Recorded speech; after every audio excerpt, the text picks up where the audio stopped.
Financial Survival Network, helping you survive and thrive in the new economy. Go to CarrieLutz.com and sign up for 30 free micro trainings on financial survival. Great news. We've got a sponsor. This show is now brought to you by Miles Franklin.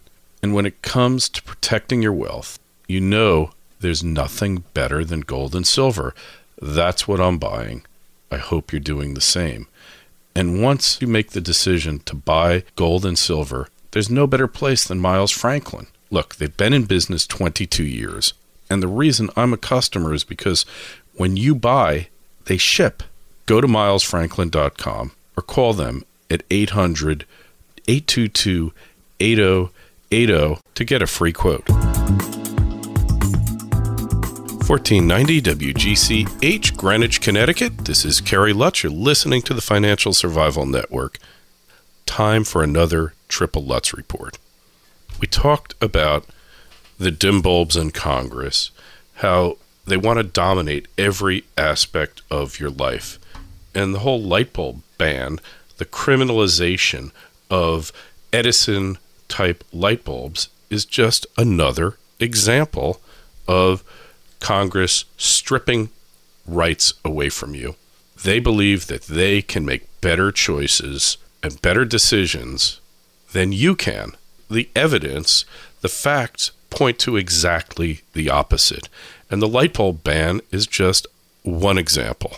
Now, the ban was passed in 2007 by the Pelosi-Reed corrupt Congress, and it was signed by George W. Bush, and we could talk about him for days.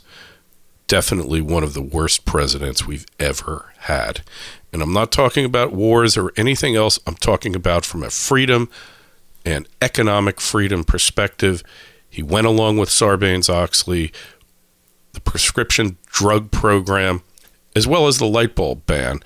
He greatly expanded government spending, whether it's No Child Left Behind, whatever. He's a big government Republican, and he's just proof that the distinction, the difference between the two parties is diminishing more and more over time. But let's get back to light bulbs for right now, because I think the light bulb imbroglio is emblematic of everything that is wrong with our government, with your government, your country, and your economic system today. How did we wind up with $50 LED light bulbs? Who thought that was a good idea? There's a guy named Stephen Chu. He is the energy secretary of the current administration. I think he won a Nobel Prize. He's got a doctorate. But when it comes to practical everyday living, he's an idiot. He is a moron. And I probably should stop from disparaging personal attacks, but the guy, his life, his attitude towards how you should live your life and who should make your decisions is typical statist big government. So the energy department has a contest for who can come up with the most efficient, cost-effective light bulb.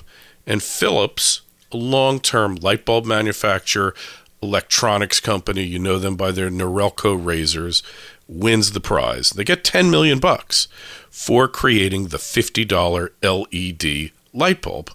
Who in their right mind could think that this thing is economical? Yes, if you live to be 100 years old, the light bulb will pay for itself, no question about it. But the problem is, and what they don't talk about, the bulb, I think, is guaranteed for 14 years. They think it's going to last for 14 years. However, a number of people wrote to me, you told me about it, these bulbs last for about 4 years. The LEDs are good forever. The LEDs will never go bad. However, the internal electronics that make all these LEDs work last for 4 years and then they die. And then you're going to go back and you're going to get a refund from Home Depot because you're going to have kept your receipt for 4 years. Say, the light bulb, you owe me 10 years on this bulb. I want a new one. Ain't going to happen. The thing about most guarantees is that they're made in the expectation that you will never take advantage of them. The only guarantees or warranties that people really take advantage of on are heavy-duty items like cars, trucks, like washing machines, big appliances. When was the last time you had a little radio that died after 6 months? It cost you $15, and you say, you know what? It's more trouble to go bothering with it. I'll just dump it and I'll buy another one. That's what they count on for small items. I remember there's a piece of exercise equipment out there. There's a money-back guarantee. They found that 6 or 8% of the people were taking advantage of the money-back guarantee. That was too high in their estimation. So they designed the box that it came in to collapse when you opened it.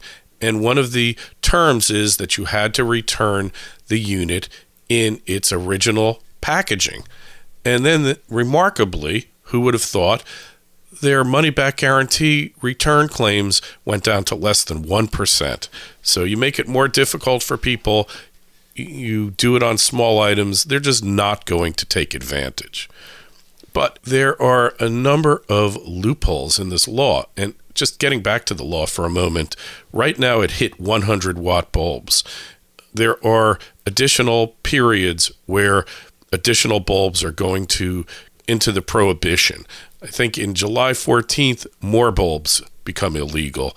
It phases in over a number of years, and eventually all general purpose incandescent bulbs will be banned. And this is lunacy. This is cause for outrage. I mean, it's still got me totally enraged at the idiocy, the stupidity, and the overreaching of your government, of your representatives. Who do they think they are to tell you what kind of light should be illuminating your house? The energy savings are going to be elusive. They're never going to happen. Yes, you'll save a little bit of electricity. And look, they want you to buy those compact fluorescent light bulbs. Those things are loaded with mercury. God forbid you break one in your house. You need a hazmat team to come in and clean the place up because your house is going to be contaminated with mercury. You'll get mercury poisoning. If you know that term, mad as a hatter, people that worked in the hat industry used to go nuts because they were exposed to mercury. They got mercury poisoning and they lost their minds, hence the term mad as a hatter. You also have halogen bulbs, which originally I thought were exempt from this idiotic law. However, I've come to realize they're also affected by it. It's just that with halogens, the light's brighter, so they eliminated 100-watt halogen bulbs and above. Doesn't matter because the 75s put out enough brightness for most people's uses. But the loophole, this is just beautiful. Now, there's a thing called a rough service light bulb. And what is a rough service light bulb? That is a light bulb that is designed to be more robust, better resistant to areas where there's a lot of vibration. And you'll see this in industrial applications, light bulbs that are put into machines that vibrate a lot, gas stations, in auto body operations. There's many companies cannot use standard light bulbs. And in addition, these bulbs are 130 volt, so they last, in theory, much longer. There's a guy by the name of Larry Birnbaum, got a company in New Jersey, in Hackensack, New Jersey, called New Candescents. And he is spreading the gospel for rough service light bulbs. Right now, they cost a bit more, like 3 or 4 times more than the original incandescent bulbs, but you can buy them. They're legal. It's just stupidity that the government has banned general purpose but still allows rough service. And obviously, when they figure out what's going on, they'll try to ban rough service bulbs as well, although I don't believe there's any replacement available. Probably be a more difficult task. So Larry Birnbaum is building a company based on rough service bulbs. They're often not as nicely frosted, don't put out quite as good quality light as a regular incandescent bulb, but at least they're available. They last a bit longer, no question about it. It's something for you to think about. In addition, There are people on eBay, and there's internet sites all over the world selling incandescent bulbs. I'm not sure if you can go to jail yet for smuggling incandescent bulbs in. It's something to think about. You don't want to break any laws. You don't want to offend the powers that be, because they don't need much excuse to prosecute you. Why give them a chance? But on eBay, I think if you own the bulbs and you're selling from an existing stock, you probably can get rid of them, and private individuals probably aren't going to be harassed over this. But knowing our government, you never can tell. The point of this exercise is just to inform you, you have options. They left a loophole in there. It's going to cost a little bit more, but it's not going to cost you $50 for an LED bulb, or $13 for a compact fluorescent bulb, whatever they go for. And those things are horrible. The quality of the light they put out, they don't last as long as they're claimed, and you need to do special disposal of these bulbs. That's the irony of it all. And all those bulbs are made in China and far off places.